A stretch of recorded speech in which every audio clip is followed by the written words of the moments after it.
اللهم صل وسلم وبارك على سيدنا محمد أفضل الخلق وعلى آله وصحبه أجمعين وسلم تسليما كثيرا إلى يوم الدين. ازيكم يا أحلى اخوات في الدنيا؟ يا رب دايما تكونوا بخير. النهاردة كده هنعمل وصفة حلوة قوي تدفينا في البرد القارس ده. وصفة ببيضة واحدة، أيوة ببيضة واحدة، بس مكوناتها سهلة وبسيطة جدا. يلا نعملها مع بعض ونشوف المكونات والطريقة. بس قبل ما نبدأ نسمي الله كده ونحط لايك واشتراك للقناة اللي أول مرة يشوفني، عشان القناة تكبر بيكم يا أحلى عيلة في الدنيا كلها. يلا بينا نبدأ بوصفتنا النهاردة. أول حاجة بسم الله الرحمن الرحيم. معايا طبق نزلت عليه بيضة ومعلقة فانيليا كبيرة، وطبعا الفانيليا السايلة احسن كتير من الفانيليا البودر، لان في الريحة وفي الطعم بتبقى احسن من البودر. ولو عندك فانيليا بودر مش مشكلة، بتأدي نفس الغرض. بنقلبه بمضرب او بشوكة او بمعلقة. بعد كده بنزل بمعلقة زيت كبيرة. بعد كده زي ما احنا شايفين معلقتين نشا، وطبعا احنا عارفين كلنا ان النشا بتخلي العجين مقرمش، ومعلقة الخل، وفايدة الخل محسن لأي عجين، وكوباية دقيق، كوباية حلوة كده، ومعلقة بودر كبيرة، وما ننساش الملح. واخر حاجة في وصفتنا النهاردة المية. انا حطيت في المقدار ده 4 معالق مية كبار، وخلي بالك في دقيق بيحتاج مية وفي دقيق مش بيحتاج مية خالص. نبدأ بقى نعجنها كويس قوي لحد ما كل المقادير تختفي وتبقى عجينة ناعمة في ايديكي كده. خلاص انا كده عجنتها وشلت كل التكتلات منها لحد ما حسيت ان هي عجينة ناعمة كده في ايدي. غطيتها، وطبعا بنغطيها عشان ما تنشفش مننا في البرد ده، وسبتها نص ساعة. نص ساعة ليه؟ عشان لما نيجي نعجنها تبقى سهلة الفرد معانا. بعد نص ساعة جبت شوية دقيق على الرخامة ونزلت عليها بالعجينة. طبعا لو عندك نشابة بتعمليها بيها يكون احسن وبتبقى اسرع وبتديكي نتيجة احلى ما تبطسي بايديكي. لما خليتها رفيعة جدا جبت مجموعة قطاعات عندي بتشتريها من مستلزمات الحلواني. لو ما عندكيش قطاعات ممكن تعملي اشكال بسكينة، ممكن تعملي بفنجان صغير، ممكن كوباية صغيرة. شايفين العجينة لازم تكون رفيعة. ليه رفيعة؟ عشان البغاشة بتاعتنا تبقى منفوخة وفاضية من جوه ومقرمشة. لكن لو عملنا العجينة بتاعتنا تخينة هتبقى البغاشة بتاعتنا مش مقرمشة ومعجنة ومن جوه فيها عجين.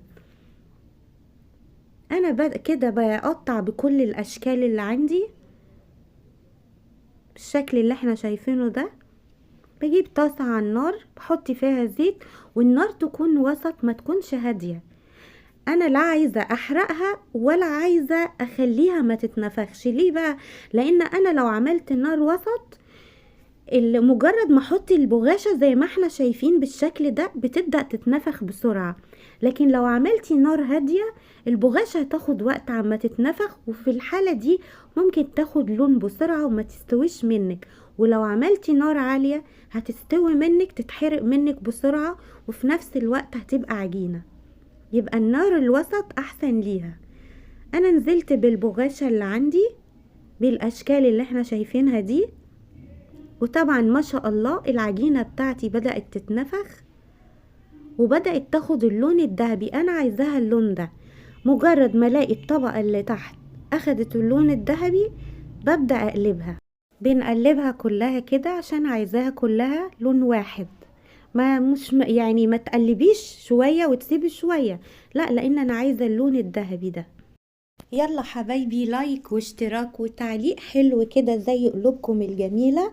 ربنا يبارك فيكم يا رب، وكل سنة وانتم طيبين وبخير وسعادة، وربنا يعود عليكم الأيام بخير وهنا يا رب يا أحلى عيلة في الدنيا. ربنا يبارك فيكم.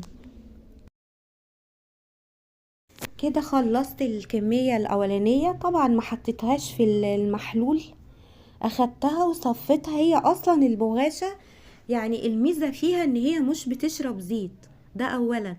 بعد كده ما ينفعش تجيبي البغاشة وتحطي عليها المحلول على طول، لا لازم تحطيها في مصفى وتصفي الزيت اللي فيها حتى لو حاجة بسيطة.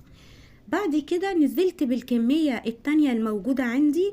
ما شاء الله الكوباية الدقيق يا جماعة اللي يشوفها يقول يعني حاجة صغيرة وبسيطة جدا، يعني انتي لو شفتي شكل العجينة هتقولوا مش هتدي الكمية دي، لكن ما شاء الله الكوباية اللي انا عملتها ادت كمية حلوة قوي، يعني عملت لي كام طبق كده جميلة وكفت. يعني ما تقوليش ان انا اعمل كوبايتين او 3، لا ده الكوباية بتعمل لي كمية كتيرة حلوة قوي يعني.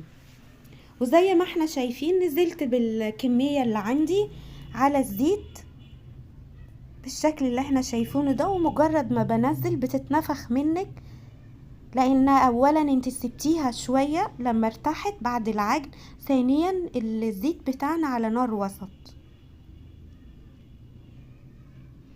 وعلى فكرة البغاشة مقاديرها سهلة جدا جدا وبسيطة جدا وموجودة في البيت، يعني حاجة لا تذكر. كده انا قلبتها على الوش التاني، بقى لونها ذهبي زي ما احنا شايفينه. ما شاء الله لونها جميل جدا، لا هي محروقة وفي نفس الوقت مقرمشة واخدة حقها في التسوية. بنصفيها كويس قوي، وبرضو بنسيبها في مصفى شوية عشان لو فيها نقط زيت او حاجة بتنزل.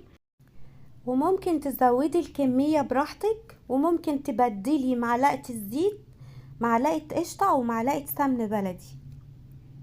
اخر حاجة عندي بقى في المقدار بتاعي نزلت بيه في الزيت، ومجرد ما اخد اللون الذهبي قلبته على الوش التاني، وهشيله احطه في مصفى عشان لو في بواقي زيت تنزل فيها. كده البغاشة بتاعتنا خلصت. نبدأ نعمل المحلول. المحلول عبارة عن ايه؟ عبارة عن كوباية سكر، نص كوباية مية، وبعد الغليان ب5 دقايق بتحطي عليه نص ليمونة، ولو عندك عسل بتحطي معلقة عسل. بعد كده بتسيبي المحلول لما يبرد خالص وبتنزلي بالمحلول على البغاشة. مقدار المحلول اللي انا قلته لكم ده عشان الكمية اللي انا عاملاها اللي هي كوباية دقيق واحدة، لكن طبعا لو انت ضعفتي الكمية بتاعة الدقيق بتزودي المقدار بتاع المحلول.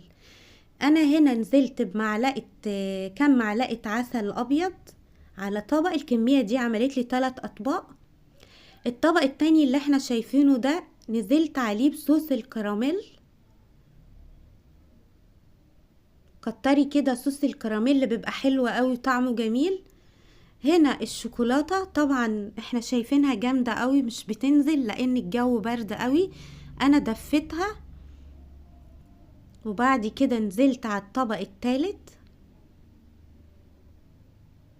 طبعا الشوكولاتة بقى حسب الرغبة، عايزة تزودي عايزة تقللي، عايزة البغاشة بتاعتك مسكرة قوي عايزاها نص تسكير كده، زي ما انت عايزة. جربوها تعجبكم، حلوة قوي وشكلها تحفة وطعمها احلى، وحاجة كده تدينا باور في البرد ده، وسهلة وبسيطة ومش بتشرب زيت كتير. وزي ما انا قلت لكم اهم حاجة النار بتاعتك تبقى وسط، لا هادية قوي ولا النار عالية قوي، والعجينة بتكون رفيعة جدا جدا. كل ما العجينة بتاعتك بتبقى رفيعة كل ما البغاشة بتبقى منفوخة وبتبقى مقرمشة وبيبقى طعمها حلو قوي. لكن لو خليتي العجين تخين مش هتبقى منفوخة وهتبقى من جوه عجينة، والطعم في غاية الروعة والجمال، حاجة كده فاخر من الآخر. ميكس حلو كده ما بين العسل والشوكولاتة وصوص الكراميل. أتمنى الفيديو يكون عجبكم وتجربوا الوصفة وتقولوا ايه رأيكم. أشوفكم إن شاء الله في وصفة جديدة وفيديو جديد على خير بإذن الله، والسلام عليكم ورحمة الله وبركاته.